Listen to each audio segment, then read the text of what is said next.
네, 미션입니다. 자, 이번 시간은 제가 오늘 매매했던 우진이라는 종목에 대해서 한번 여러분들께 말씀을 드려볼까 해요.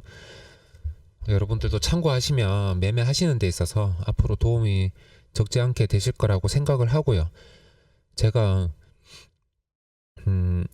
어떤 기준에서 매매를 했냐 하면 우진이라는 종목은 일단은 일봉에서 일단 자리가 정상적인 자리는 아니에요, 솔직히. 정상적이지 않기 때문에 또 의미가 있다라고 할 수도 있고요. 여기 보시면 일목균형표 구름대가 있죠. 구름대 다들 아시죠?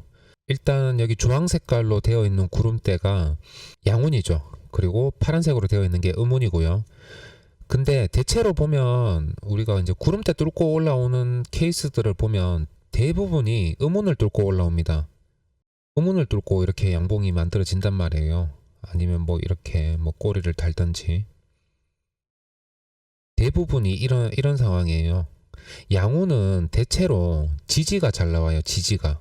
물론 이렇게 뚫릴 수도 있습니다. 양운이 이렇게 뚫렸다가 다시 뚫렸다가 돌파하려니까 이 한 번의 추세로 돌파가 못 나오죠. 근데 이러다가 여기에서 뚫었어요.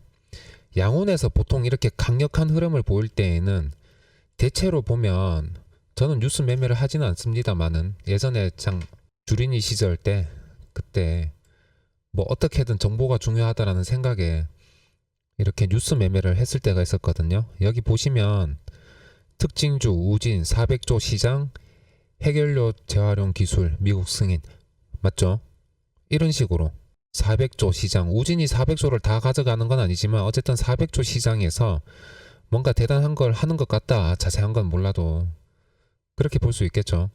이렇게 양운을 강력하게 뚫었을 때는 뭔가 재료가 있다라는 이야기예요. 그만큼 강력하다라는 거죠.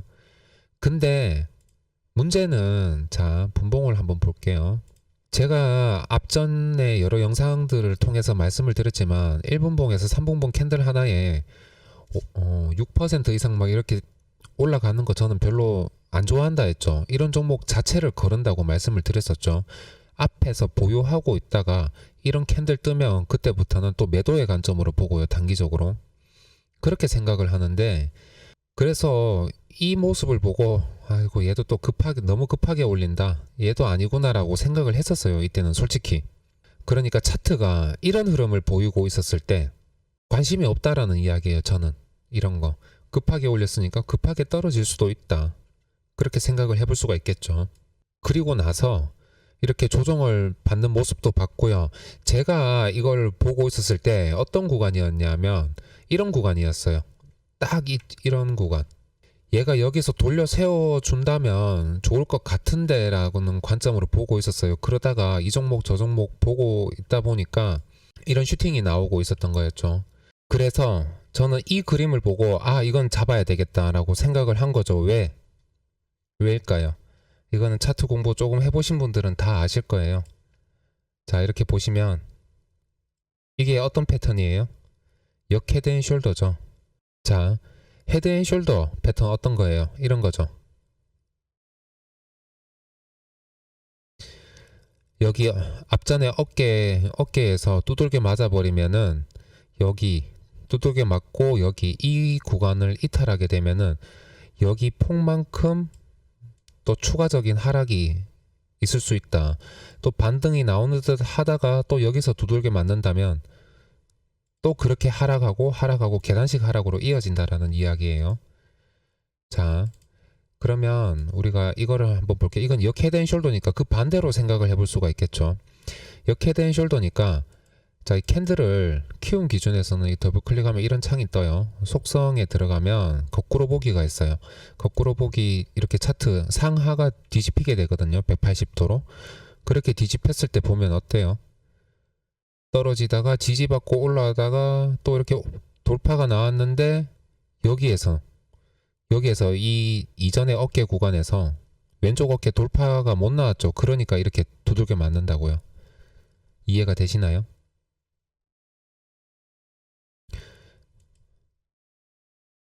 이런 식으로 좀 선을 좀 너무 대충 그었는데 이런 식으로 대칭으로 떨어진다라는 거죠. 돌파 못 나오면 또 두들겨 맞고 두들겨 맞고 이런 식으로 끝까지 빠져버렸죠. 지금 차트를 지금 뒤집어 놓고 봤을 때는 그렇다라는 거예요. 자, 다시 원래대로 돌려놓고 보면 이렇죠. 그러면 제 매수 타점을 보면 이렇죠. 이 캔들을 봤던 거죠. 여기에서 한 이 정도 치고 올라갈 때 잡을까 말까 했는데 좀 확신이 없었어요. 그래서 조금 더 비싸게 살지언정 확실한 그림을 보고 사자라는 거였고요. 여기 이 앞에 완전히 뚫어버렸죠. 그리고 나서 조금 더 올라가는 듯 했다가 빠지고 왔다 갔다 하다가 이렇게 또 흘러내렸는데, 어쨌든 좀 이전 영상에서도 보여드렸다시피 떨어지는 대로 얼만큼 떨어질지 장담은 못하겠지만 대략 이런 구간 정도까지는 빠질 수 있다. 다 받으려고 했죠. 저는 좀 상황이 좀 좋은 그림은 아닌데 이 정도 구간까지도 생각을 하고 있었던 것 같아요. 그래서 밑으로 주르륵 다 걸었어요. 정말 자신이 있었던 거였죠. 그렇게까지 걸어놓고 기다릴 수 있다라는 건. 그렇게 기다렸더니 이렇게 올라와줬는데, 여기에서 한 번에 못 뚫는 건 어찌 보면 당연한데, 근데 이 캔들에서는 이쯤에서는 좀 돌파가 나와주길 바랬어요. 좀 빨리 가주는 흐름을 기대했는데 그게 아니었던 거죠. 이렇게 치고 올렸던 만큼 여기서도 좀 어느 정도는 한 2, 3%짜리 양봉을 하나 만들어주고 기다려보는 건 기다려보겠는데, 여기에서는 좀 흐름이 좀 그렇게 좋은 상황은 아닐 수도 있겠다라는 그런 보수적인 생각을 갖고 있었죠. 제 목표가는 1,300원, 1,350원 정도였는데 여기에서 절반은 날려버릴 수밖에 없었던 이유가, 이 앞에 불필요한 매매를 해서 제 조건에 맞는 매매도 아닌데도 건드려가지고 그렇게 손절이 나오는 바람에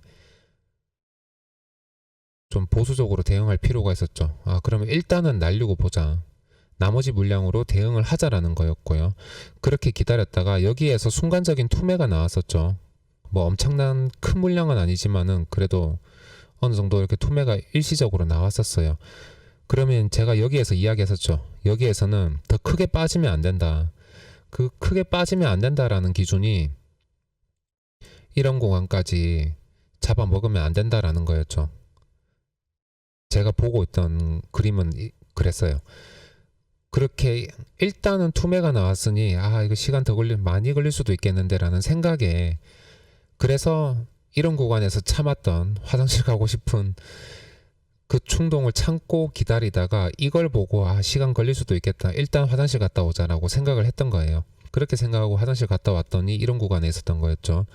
그래서 제가 여기에서 이제 매도를 했던 거고요. 더 기다려볼까라는 생각도, 상한가도 거리도 얼마 안 되는데 기다려볼까 생각도 했는데 또 이렇게 원칙을 어기면 안 된다.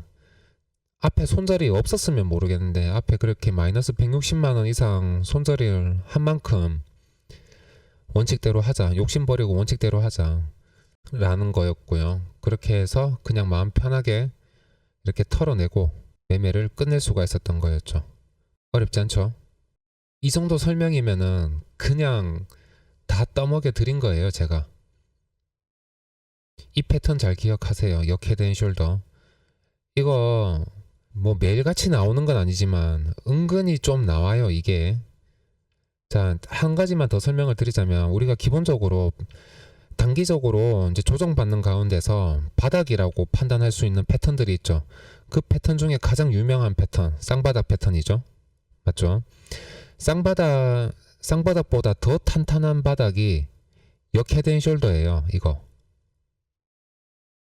쉽게 안 무너진다라는 거죠. 그래서 제가 작정하고 걸었던 거예요. 이해되시나요? 어렵지 않죠? 뭐 이거는 제가 더 어떻게 설명해 드릴 수 있는 게 없어. 쌍바닥보다 역 헤드 앤 숄더가 더 강력하다. 이거 기억하시면 돼요. 이거 만약에 여러분들 눌림목 잡다가 있죠. 눌림목 잡다가 이런 구간까지 빠졌어요. 그러면 더 사야 되나 말아야 되나 할 때가 있죠. 그쵸? 그러면 얘가 일시적으로 이런 곳까지 반등이 나왔어요. 반등이 나왔다고 쳐요. 그러면 얘 저점을 이탈하지 않는다면 기다려 볼 수가 있다라는 거죠. 어렵지 않죠? 그러면 오늘 하루도 고생하셨고요. 이번 영상은 여기까지 하겠습니다.